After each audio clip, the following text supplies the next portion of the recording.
So you're a PT or PTA grad who's feeling the spark of something more. Maybe you dream of building your own business, one that's constructed around your vision, one that empowers you to make a real difference on your terms.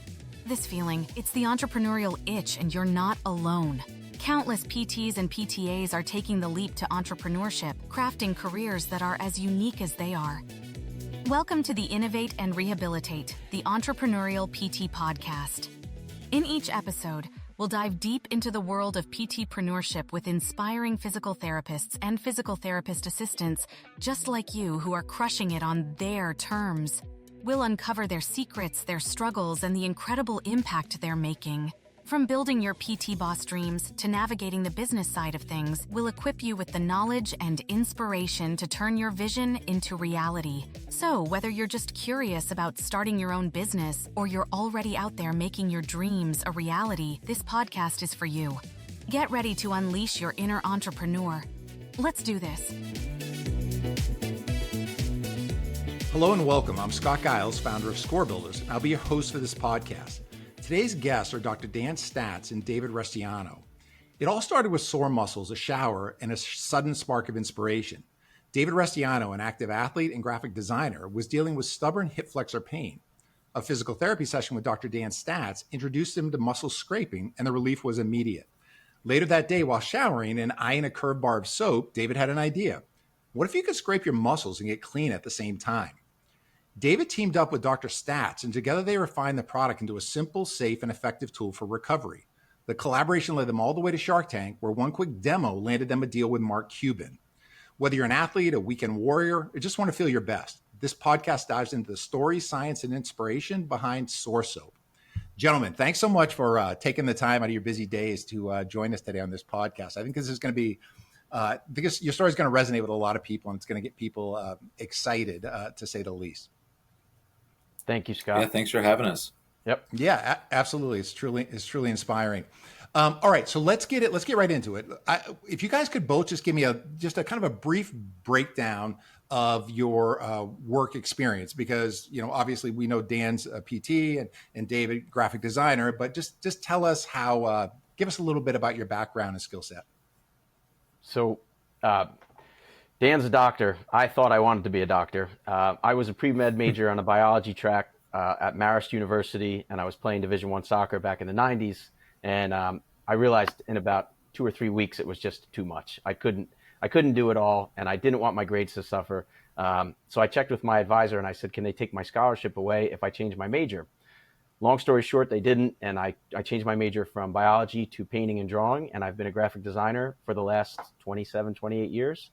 And I've enjoyed my career. I've enjoyed creating things and all those kind of things. We'll talk about it later, but it kind of all came back together and coalesced with this company. So, it was nice to pull it all together that way. And David, you've worked at some amazing companies too. I mean, some obviously Fortune 500 companies. I mean, your background was impressive. Thank you. Dan, how about you? Yeah, so I, being an athlete myself, I always kind of found myself in the trainer's room and started to grow a love for the health field.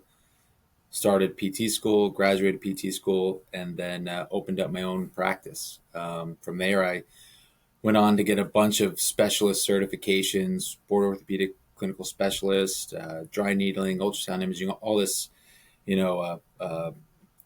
credentials over the years. And naturally, I started using muscle scraping or however you want to call it, hawk grips or Graston, people use it sometimes. But yeah, so I am a very black and white analytical person, and I need to see like evidence behind all the modalities I do in my office. So muscle scraping's got great evidence behind it. And so that led me to David, and David led me to Sorsoap.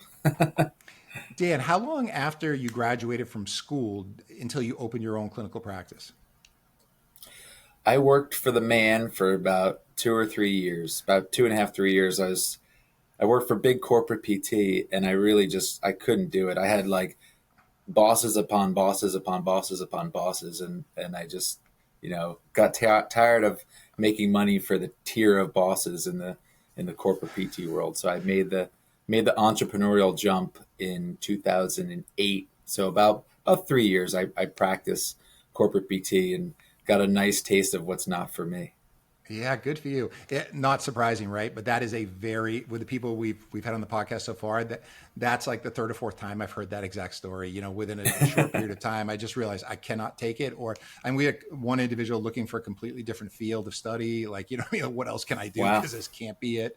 Yeah, and Yeah. obviously it ended up working out great. But good for you for taking that step. So you were already an entrepreneur before this thing kicked off. Yeah. All right. So it sounds sure. like you are kind of David's.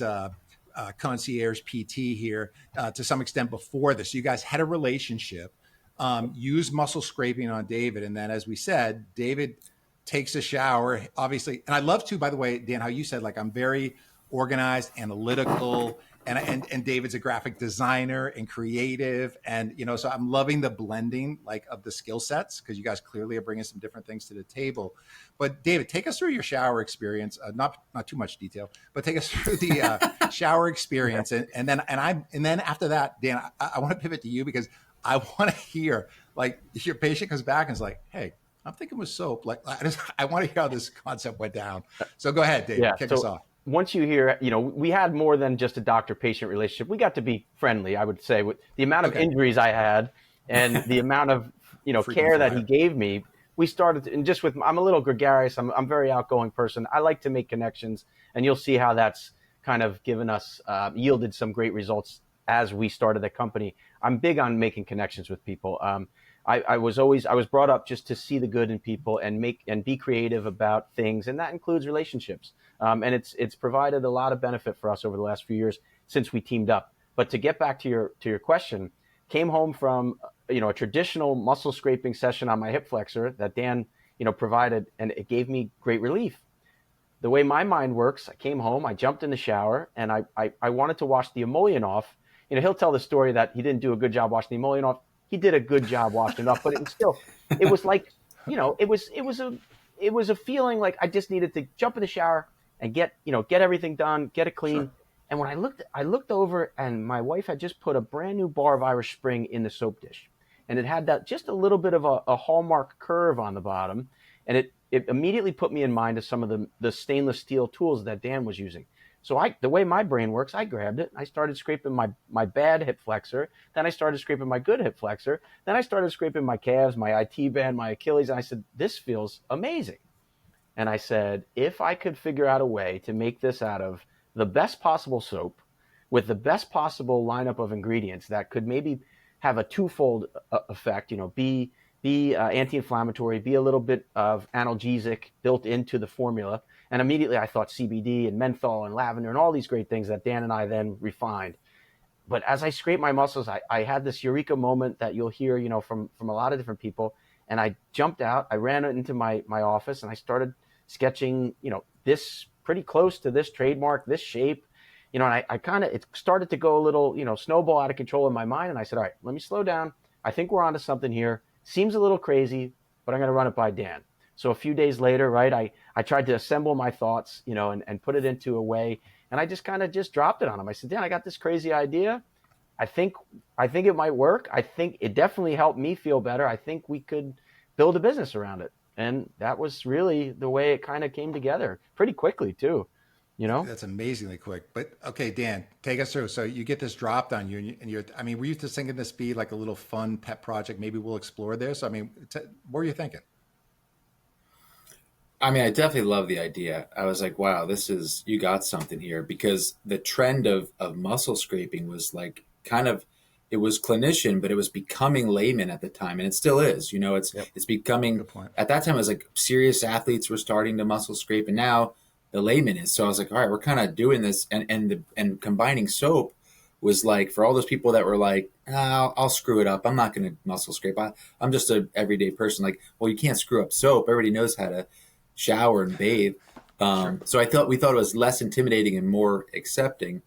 And so the other part that I loved was, I have a hard enough time getting my patients to do their home exercise program. Now I'm just swapping out their bar of soap, and now they're at least doing something in a healthy manner, rather than, Scott, I'm sure your patients over the years, like just them sitting, they sit too long and they're not doing. And but they're going to shower, right? So now they're going to shower in the healthiest way possible. So No, makes complete sense. So, all right. So then so I know, David, you said you sketched out kind of a concept, and obviously you guys had discussions about that. But look, I mean, did anyone have experience making soap, or like, I mean, how did you guys go about that process? Because my understanding is you guys ended up doing this yourself as opposed to like going to some supplier. So talk to me about the learning curve, even getting beta, something to react to.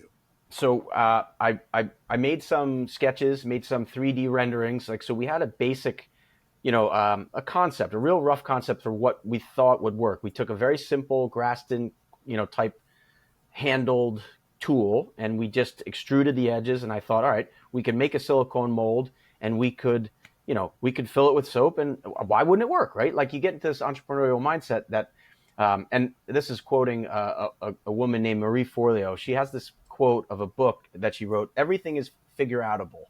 And it's a great approach when you're an entrepreneur, because you have to figure everything out eventually. And we took each gate as it came. We could fast forward. We had some people help us make a silicone mold that I reached out to through a network that I've tried to tend to over the years. I thought about it through my mental Rolodex. I said, I know somebody who can make us a silicone mold. So we had the silicone molds made, and Dan took it and ran with it. He taught himself how to make soap in a cold, there's cold process, there's hot process. It's a process either way. And it's not as simple as it might seem to everybody out there in podcast land. Dan was the right person for it, because he's the scientific brain. He's the organized one. He's he's on top of the numbers for our company. He was on top of the numbers for how much to put in the soap, how much, and he'll tell you the story. But it was an exciting process. Let's put it that way. But he was able to, you know what? I have a mold right here. Actually, this is one of the original molds that we had used, and I have I have the actual prototype downstairs. But I'll let Dan tell the rest of the story. It was pretty exciting.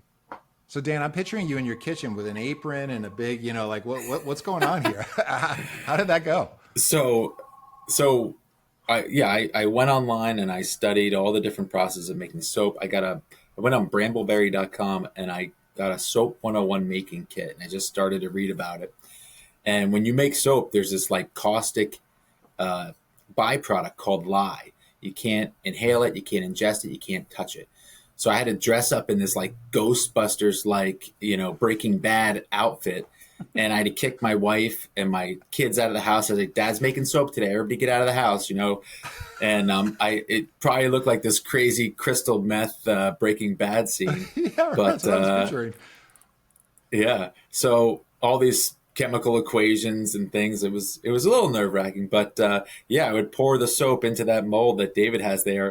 And then there was this anxious time of like, I'm trying to like chisel it out and get the soap out, but I don't want it to break, but I want it to cool hard enough. And so there were some ugly prototypes in the beginning, but they eventually got nicer. How long did it take?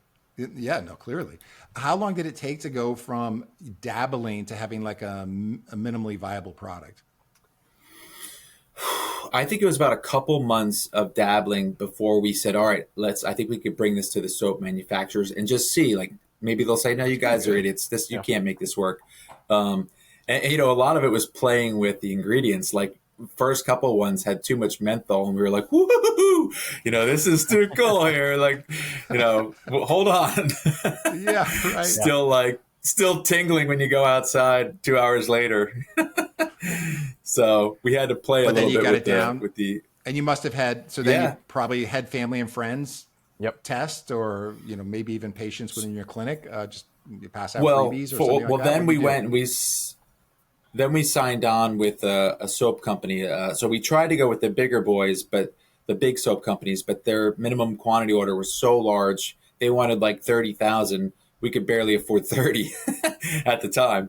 So a CEO from one of the large companies was nice enough to steer us to this gentleman, Jim McMahon, out in Omaha, Nebraska. So Omaha Soaps, he's a small market soap guy, perfect for us. He was willing to take a chance on us, and we got the brass die, like the stamp, made out in England, I believe, England or Germany. Yep, England. And wow. Then it came back, and it's we've been working with him ever since. So and still working with that same vendor today.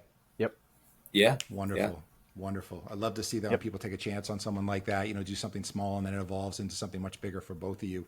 That's fantastic. So at this point then, okay, so what kind of feedback did you get and how happy were you with what came back?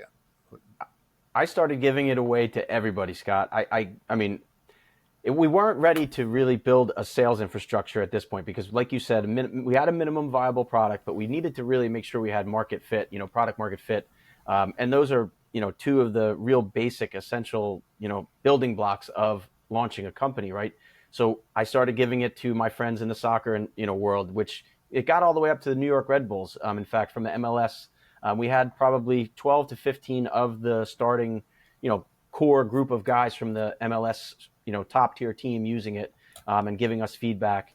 And then, we were just giving it to anybody who was interested, family, friends, athletes. My network of athletes in New Jersey and from college was still pretty vibrant. I was still playing with some younger guys at the time. So I was just giving it to them and getting their feedback, and it gave us enough of, a direction and the anecdotal feedback that we were getting was allowing us to just make small little tweaks, always trying to make the bar harder while balancing the oils. If basically the soap process it's fats and oils is really at the core of it.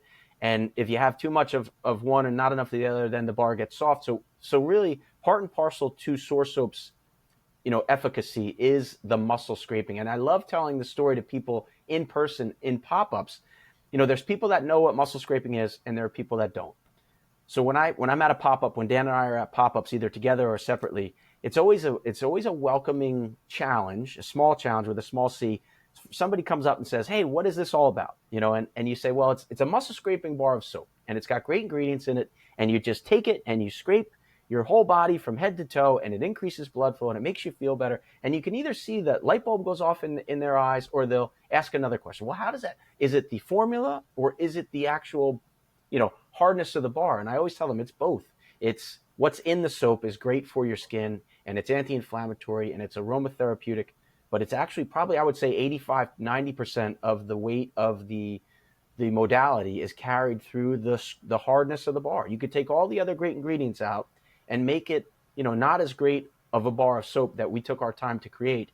And it would still give you some relief and help you manage some of those soreness, especially, after working out or after a run. It would still help you feel better. But we were able to combine it through a lot of feedback and working with Jim and Dan taking the lead. We were able to find that perfect balance of the formula and the function. And it was really rewarding. And that's when it all kind of clicked in. And that's when we started selling it. We had enough feedback, and I might've pushed the issue a little bit. Dan, the analytical doctor, and him wanted more feedback and more feedback. I said, I think we could go to market. I think we're ready.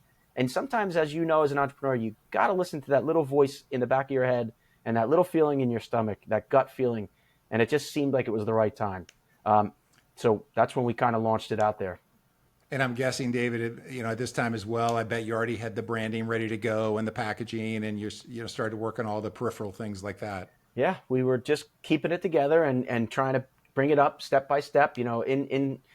As we had more opportunities and as more people saw what we were doing, we would, kind of just meet behind the scenes, Dan and I. And what do we need? Do we need better packaging? Do we need better ingredients label? And we were lucky enough to have that infrastructure and the supply chain with a small American company that we were able to be pretty reactive and pretty flexible and nimble. It really all kind of worked out. At the time, You don't always think it's the best combination, and you might question some of the decisions that we've made, but it really all worked out, and it led us in the right direction. So then once you started selling, how did you guys determine your price point? How did you decide if we're just going direct to consumer, if we're trying to get in with local businesses? Or Dan, maybe you wanted to see if, put together something that for your fellow, friends who own clinics or whatever it may be of an opportunity to sell at, checkout to a customer. Or how do you guys address that? And what were early sales like? Go ahead, Dan. Yeah, so I think with the price point, we kind of worked backwards. We went with well, how much does it cost us, and how much is it going to cost us to ship, and down to everything, not just the soap, but landed, getting it here. We put a little sticker on it. We had to account for that, and then we started selling the suction cup holder. You talked about briefly, when we gave them out to friends and family in the beginning, the suction cup holder was kind of feedback from that. And we kind of knew it. We had to make something. In the beginning, we were just kind of resting the bar on like those shampoo pump holders, because we realized the bar has to be dried thoroughly throughout to get the maximum benefit. So when we're doing all of this A/B testing, that's kind of some of the feedback we got. And the Sizewell soap bag that you see on our website too, that exfoliant bag, that was because when the bar got really small after 18, 20 uses, it's such good soap. We had such good ingredients in here that we still wanted to use it. So we thought, all right, let's get this bag. That way we use the soap all the way through beginning to end. I told David in the beginning, I kind of liked it when my soap broke. Usually it should be a sad day, like, oh, my soap broke. But really I was like, yes, I get to put soap in my bag, and now I have this cycle of like, I go from one to the other. So, yeah. That's so funny. But as far as the price point, yeah. Yeah. Oh, go ahead. Exactly. Go ahead. You were saying in terms of the price. No, point. I was just going to say we worked backwards. We still kind of are in this mindset. We really just want to put this out there, and we're not as money hungry as you would think. We're really just, our goal is to make people healthier and better. And we always talk about margins, and I feel like we're always like, let's make it in a sweet spot so the customer's like, oh yeah, no problem. Like I'll take care of that. And that's one thing we struggle with, is we're trying to get our margins down, but it's difficult. It takes a lot of manpower to make our bar of soap, so it costs us a decent amount.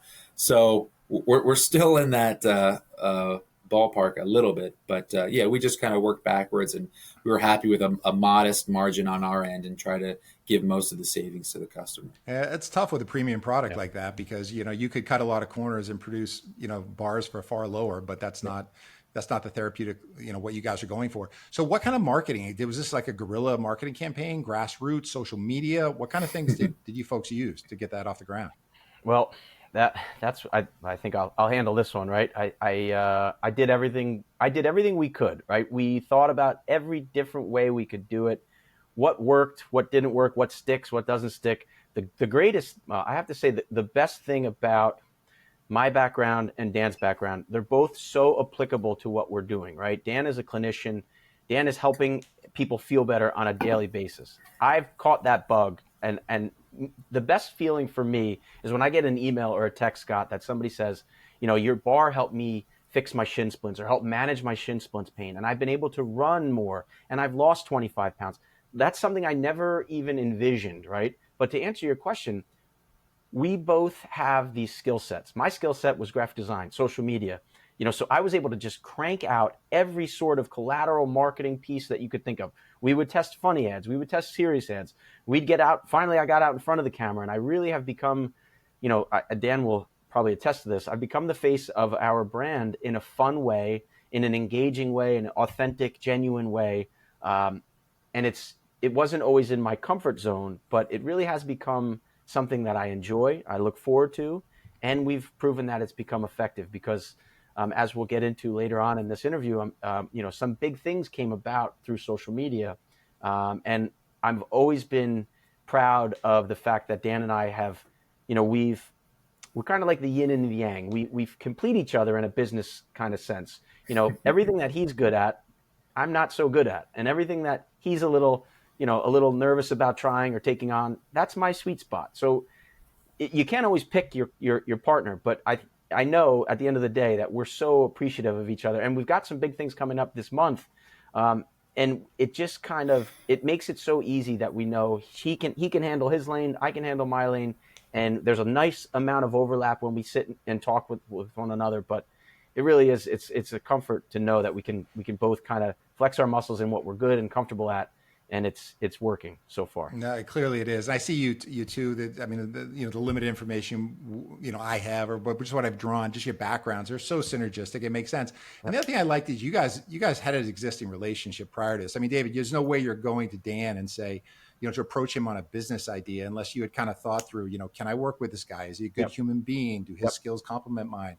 I love also how much of the kind of data gathering you guys have done in terms of the product and how it's refined, whether it's into additional product line pieces or whether it's just, making a better widget, right? I mean, all the additions that you talked about. And so you're clear. I mean, it's clear that you guys are doing this for the right reasons and that you're passionate about making your product, as positive experience as it can be for everyone.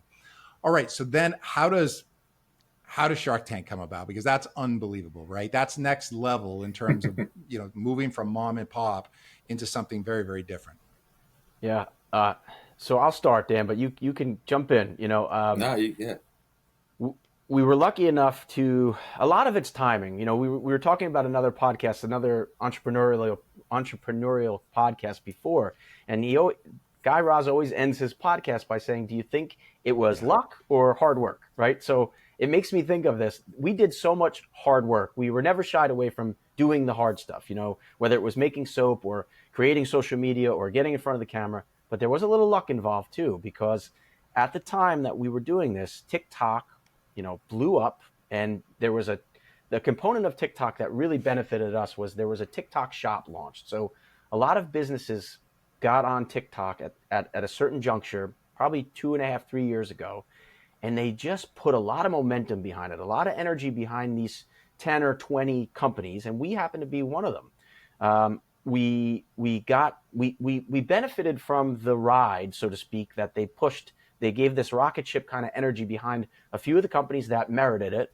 and we were one of them. So we went from, every day I would say, "Dan, we got another 2,000 followers, or we got another 4,000 followers. We're up to 5,000 followers." Then all of a sudden, we were up to 80,000 followers on TikTok, Scott.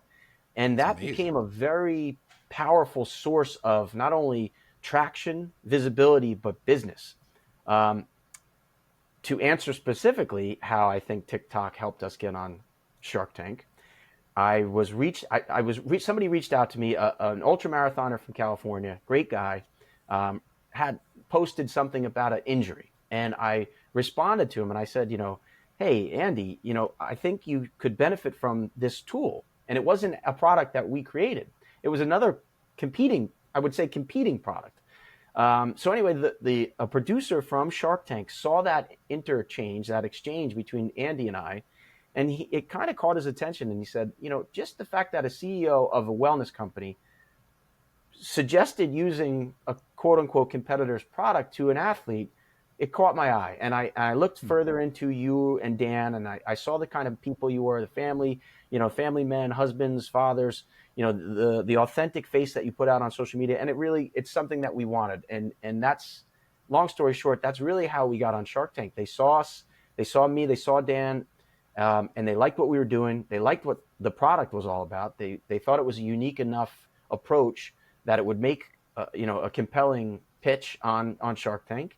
And, a few conversations later, I called Dan. I had a phone conversation with a producer. I called Dan. I said, "Dan, you're not going to believe it." I said, "I think we got a good chance of being on Shark Tank." And he was like, "You're right. I can't believe it. This is amazing." That being on Shark Tank for me, and I would say, Dan, and for any other entrepreneur out in this country and even Canada, it's the brass ring. When you think of the ultimate experience as an entrepreneur or a startup or a founder, you think, if I can just get on Shark Tank, we've got a big chance to make this splash and to make this really stick. So yeah, we were blown away.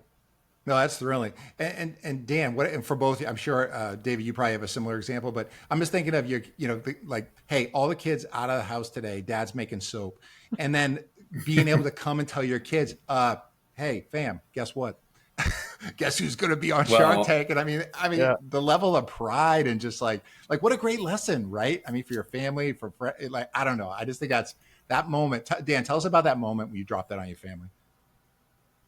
So it's funny you said it, because David told me in March, and we didn't go out. We had to make all the cuts, and really at that time I just kept it. I just told my wife, and even when they said we're going to be on, they were like, you can tell your immediate family, but they didn't want you really to tell anybody else. Right. And but they have to be able to keep a secret. Well, I have 2 teenage girls that think they're cooler than everybody, and they would definitely walk into school the next day and be like, "Guess what? My dad's going to be on Shark Tank." So really just my wife knew for a while. I think I told my brother, but that was it. I didn't tell really that my brother and my wife until we aired and came back and got a deal with Mark. That's when I really told everybody. So I really floored my family and friends, because they were like, because, really I didn't want to come back and be like, oh, we went out there, but we didn't get a deal. At least I came back and had good news for everybody. But yeah, No, that's keeping the secret news. keeping the secret was a really hard part. I'd be stretching people. What was the and timeline on that? The From recording to when it actually aired, because you still had to keep the secret at that point, right? Yeah, it was Meaning long. you guys knew you had a deal, but you could not share that with others, right? Until it actually Correct. aired. Do you remember the time frame on that? We probably had the Yeah. handshake deal with Mark June, and it didn't air until following April.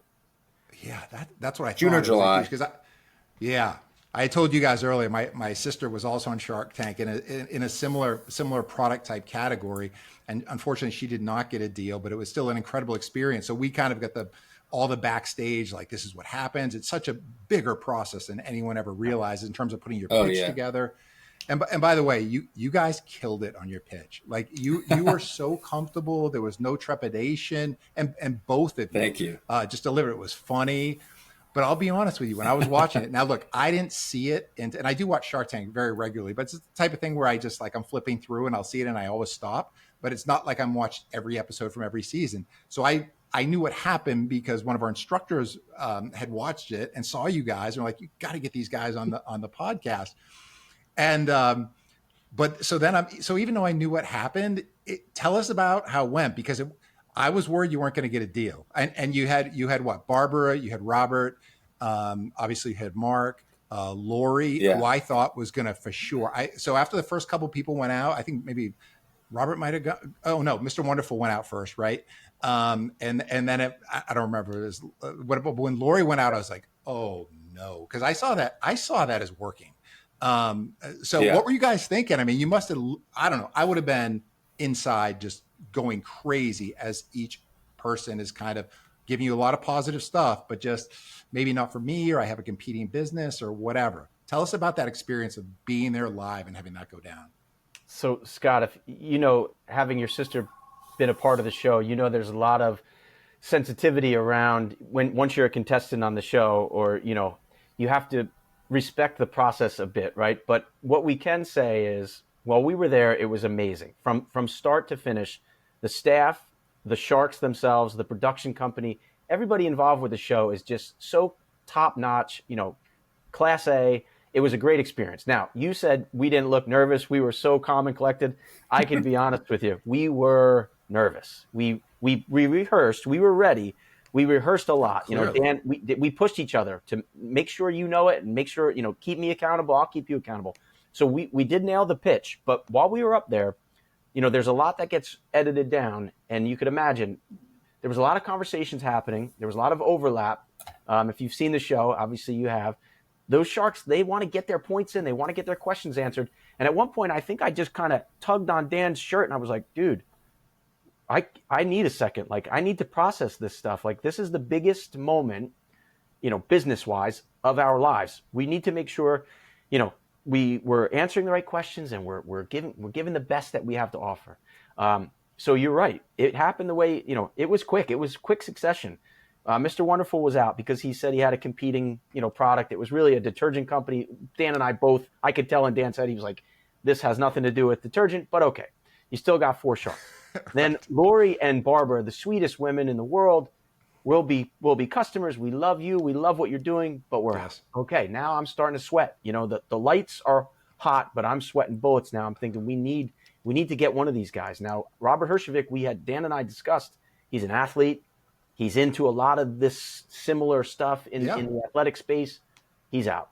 Now, we both look over and we see Mark. If you watch the show, Mark is using one of our other products, a Sortool Pro, which is a lightweight, very do-it-yourself friendly Graston tool, type tool. Runners love it. It's lightweight. They throw it in their runners fast. Anyway, long story short, he's using that tool on his neck. And you saw the way it unfolded. He said, my neck hasn't felt this good in a while. And that's why I'm going to give you a deal. And Dan and I both, audibly exhaled. And I think the weight lifted up off of our shoulders. And we knew we had done it. We knew we'd figure out all the due diligence and all the behind the scenes business stuff. Sure. At that moment, we were elated to know that we had, I think we both agreed before we went into the tank that Mark Cuban was the guy we wanted for a lot of reasons, but his business And what was your original offer? Was it I think you're asking $100K for 20% For 10%. What was it? for 10. Oh, sorry, 10 For 10%. Okay, for 10. And then you guys, he offered, he wanted. So what he came back 100 for then with 20. what? Yep. Yeah, and you He guys said 100 for countered 20. Okay. What's okay, funny okay. is the producers tell you when you get an offer, don't just say, yes, we'll take it. They're like, whisper to each other. And we did. And, but the funny part was like, I think I whispered to David, we're taking this, right? So Yeah, I said, yeah. yeah, but I was just it joking looked with my like wife about that. I saw that moment. looked like I we're gotta find out what they said. Yeah, It looked looked like we were what Dan- I'm mulling sorry. things over. Like, what do you think? Should we take this billionaire on as a partner? Hell yeah. Like, Yep, we both said to each other, amazing. we said, doesn't matter. Like the numbers, the equity at that point wasn't as important, as we thought it would be. It was the Yeah. prospect of adding Mark Cuban, philanthropist, business, self-made billionaire, and athletic and entertainment mogul, adding him to our cap table at that point. It didn't matter 10 or 20% equity. It's never been about the equity for Dan and I. I mean, obviously, as good stewards of a business, we want to create the most efficient business. We want to grow revenue. We're worried about our profits and losses. We're worried about our margins. But really, I mean, if you asked us, we want to help people feel great. We want to help people do more things that they love. Same way Dan treats his customers. I mean, I call them customers. He calls them patients. The same way Dan treats his patients every day at his clinic. That's the way I look at our customers. They're more than customers to me and Dan. They become part of our kind of overall family. A lot of them do. I've become friends with more customers than you could even imagine. Scores of customers have become friends of ours. That where we go and run Spartan races with them, and we do things outside of the realm of business. The beauty of this business for me is not only following through on an idea, a crazy idea at that, but building something, a community. And that was the one thing that Mark said to us after we got through a lot of the black and white, contractual stuff. He said, keep building your community, keep growing your community. It's working for you. People are resonating with the product, but they really are coming back because of the community. And it's a lot of work, but it's so rewarding. And it on so many levels, Scott, it's really a rewarding venture that we've undertook here. And the fact that we can help people do things and help ourselves, it's that rewarding feeling you get when you make somebody feel better. And it's just like, I know Dan understands it because that's his life and that's his livelihood. Sure. But for me in the last 6 years, it's filled a hole in me. As an artist, I've always tried to create things that make people feel better or make them feel some sort of emotion. I'm a fine artist. I do a lot of drawings and paintings and stuff, not so much anymore because I'm so busy, but it gives me that same feeling. It's an emotional response for a different reason, and it's just as rewarding. So yeah, no, and that's why I think so many people. I mean, your ride has been incredible, obviously, in terms of the it's hugely positive, but I mean, just in terms of the accomplishment, getting on the show, like you said, I mean, it's a show everyone wants to be on. You got the right partner. You didn't give away a ton of equity. I mean, you did a good job on the negotiation. You didn't come in with a ridiculous, valuation, which might have sent you to the exits early. Yeah. All right. So give us a sense of how has life changed since Shark Tank? And one of the other things I always wonder is, I think a lot of businesses struggle with the fact, I mean, granted, you have some leeway, but, usually orders skyrocket, and you guys are looking at production levels of things, that you obviously weren't dealing with prior to Shark Tank. And I know you had some lead up time to that. You could anticipate some of that, but how has that been? And then and I don't know how long exactly you've been working with Mark, but can you give a sense how Mark has supersized your business? Like, what has Mark brought to the table to you guys, and what does that partnership look like? Well, I mean, like you hit the nail on the head. When you air on Shark Tank, it doesn't always happen for every company because it comes down to what you sell. It comes down to your product, your price point. If you sell, for us, our price point was right there. It was in a sweet spot where people saw value in it. So when we aired on Shark Tank, our sales skyrocketed overnight. Dan and I decided to have a friends and family event at a local sports bar. And I'm so glad that we did. It was an amazing experience. Dan and I sat there and we were just soaking it all in. We were nervous about, will there be enough food? Will there be enough beer? Are the TVs loud enough? This and that. And then it just started to kind of coalesce. We both calmed down and we both really lived. We just sat in the moment and we looked around and we looked at all the people and all of our loved ones and friends sharing this moment with us. They didn't know whether we got a deal or not. Only a small fraction of the people that were attending knew. And then when the moment came on, they watched our pitch and they watched our segment, and the whole bar got quiet. And then when Mark gave us the deal, it just exploded and erupted into this joy, and it was palpable. And at the same time, my phone, which I track all of our sales on Shopify, started to go crazy. And this is no secret. We've told people about this. It just stopped. It didn't stop ringing and dinging. And Shopify has that cha-ching sound. If you've ever run a business on that platform, every time you make a sale, it goes cha-ching. Oh, I didn't know that. So I turned my volume on, and it just started to make this crazy whirring sound of these overlapping cha-chings for probably 45 minutes straight. It didn't stop. And guys, you may have amazing lives, but I don't think as a single moment like that's going to be hard to eclipse. Okay, maybe the birth of another child, or maybe something. I don't Powerball. I mean, is there anything else? Compartmentalizing all those wonderful family things. Like I would never compare it to. I mean, I get it. I've had 3 children. Dan has. We have children. There's nothing like that. But that moment when the phone started ringing, from a business owner's standpoint, that was like seeing your child be born and take its first steps and graduate college all in the same moment. We knew we had it. We did it. We did. I don't talk about numbers very often, but our sales jumped thousands of percentage points overnight. So Dan jumped into action. We mobilized the next day. He was packing orders with his wife and family. I was packing orders with my wife and family. We were quickly mobilizing together to get everything filled as quickly as possible. Now, I have a good friend who is a CEO and executive coach, and she gave me one piece of advice. She said, now is the time to focus on accuracy, not speed.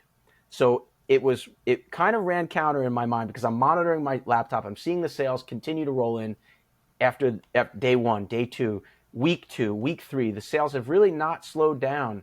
So we're under the gun here. We're in the weeds as far as what a chef would say. We've got so much going on. We knew we could fill it, but it was every day. Dan would pack hundreds of orders and bring them over, and I would pack hundreds of orders, and we would bring them in my wife's truck over to the post office and ship it. Now, it's not something when you start a company, you never think to yourself, well, I'm going to be in the trenches as like a shipping clerk. But I'm glad we did it. It was so rewarding and gratifying to experience it on that granular of a level. It makes you appreciate fulfillment houses and 3Ps and warehouse managers. We did it all. Dan and his wife and my wife and I and our kids collectively did it all. We dug ourselves out of that tremendous hole that we prayed for and we wished that would happen to us over the 5 years. But it was overwhelming. But it was all in a great. Yeah, that's called the full entrepreneurial experience there. Sure. Dan, what have you found Mark's brought to the business, and or is it how long has it been since you've really been working with him in some capacity, meeting with him some regularity, or his when team? When it first aired, it's basically a handshake deal, and it probably took about 5 or 6 more months to get a written deal. Like they kind of vet you to make sure David and I aren't criminals. And, they want to make sure that all the numbers that I said on the show were accurate. Our year-to-date sales, our quarterly sales, so I had to give them all this data. And he's doing this with all the companies he signed on after the show. So it was a little bit of a slow process. But once we dotted the T's and crossed our I's and we were contracted with him, Mark's definitely opens his whole, I don't know if it's his whole staff to us, but he definitely gives us access to his team. If you have a question about financing, you go to this guy. If you have a question about marketing, you need help with it. Maybe David and I need a tiebreaker from somebody like, I think, black, he thinks white. It's like, all right, let's go to Q and see what Q says. And he's in on all of it too. Like he'll chime in. I told my wife, like the first time that happened when he responded to one of my emails, I was like, man, I can't believe a billionaire just responded to my email, and in like 10 minutes too. It wasn't even like 2 days later. It was like 10 minutes later. The guy impressive. really never stops. He never stops working. He's he's and he's so accessible. He's sometimes he'll give us like short little one word emails like K, like not even okay, like K, or it'll be like don't do it. I could Bad tell, idea. just knowing Mark from the show, Yeah. I like these things. I can just picture exactly how it's going. Hey, you can send 20 of the K emails out compared to only 10 of the OK emails. So He's you know, just like he is the way he comes across on TV. He's that same way in person, Yeah. through email. I mean, he's so efficient, but he's so accessible. Like Dan said, that first experience I had too. I sent him this long email, and within 10 minutes he responded. It was short, it was to the point, but it answered the question that was at hand. And he hasn't wavered from that. In the last it's been over a year, and he's always there for us. His team is there for us, and they're the best at what they do. So knowing that we have them on our side not only opens a lot of doors for us, but it also gives us the confidence and credibility sometimes that as an entrepreneur you question sometimes. That you've yeah. heard of it now. It's that sometimes you get in this mindset. What is it? I'm drawing a blank. Sorry, but there's that. Let's skip that. Let's keep going. What? Murphy's? No, You're talking about No, Murphy's not Law? Murphy's Law. It's like when you question your, imposter syndrome. Jeez, I should have it now since I couldn't think of it. Imposter syndrome. It doesn't happen too often to us, but every once in a while, when you're dealing with the enormity of whether it's a podcast and you stumble on your words, or you're trying to make a deal with, a room full of millionaires and billionaires, sometimes you say to yourself, what makes me qualified to do this? And I have no problem admitting that. We figured it out every step of the way as a team. We've got the support of our families. And like you see, as a 50-year-old man, I couldn't think of something. And eventually it kind of comes back when you calm down, you trust yourself. And that really, you can apply that to a lot of different situations. So I'm actually kind of glad that happened, because it's a good lesson. It happens in every room and every conversation we have. Dan and I sometimes have to figure out how we're going to ship 400 pounds of soap to Colorado to get it to the volleyball, box and then deal with this. And we figured it out every step of the way. And so far, so good. Yeah, you guys are amazing. You've been very generous with your time. Final question. What's next for Sorsoap?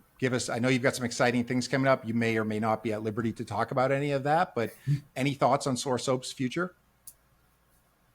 Well, Dan, I'm gonna toot Dan's horn a little bit and pat him on the back. He was selected to give the keynote address at the APTA conference coming up. I'm not sure when this podcast will air, but it's going to be in July, in the beginning of July. Dan was chosen as the keynote speaker at the APTA Future of Therapy conference, Future of Therapy Summit. So, congratulations, in the short term, Dan. That's a huge honor. Thanks. It's amazing. Thanks. I'm so proud of him. And for the future of our business, I think we're actively working to make some exciting retail partnerships. But like Mark said, right when our partnership formed, build community. So we're working on still building community. We're doing a lot of live events. We were at the Philadelphia Marathon last year. We're planning on repeating that, and finding more and more opportunities to get the word out and grow the awareness of how simple it can be to treat yourself, and especially with our products. But really, it's the mindset of being able to help yourself feel better and treat yourself. So no, that's great. And Dan, you'll be interested. We're actually having the APTA president, Kyle Covington, on the show in a couple months. And one of the big reasons we're having him on is to how is the profession promoting entrepreneurial activities?